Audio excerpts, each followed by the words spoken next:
Hello developers, in this video we shall see how we can set up Flutter plugin in Android Studio. So once you are done installing the Android Studio, or you want to use Flutter in Android Studio and you haven't installed the Flutter plugin, then go inside the plugin section and here search for the Flutter. And as you can see, I have already installed this Flutter plugin. That's why I'm getting this update option. You will get this kind of install button, green button. So click on this package and click on install.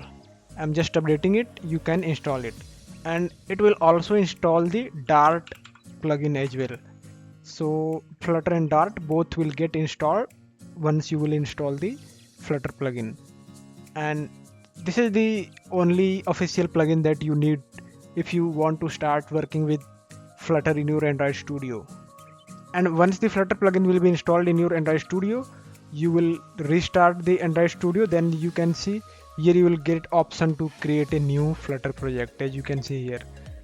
So this is how you can set up Flutter plugin in your Android Studio. I hope it will help you.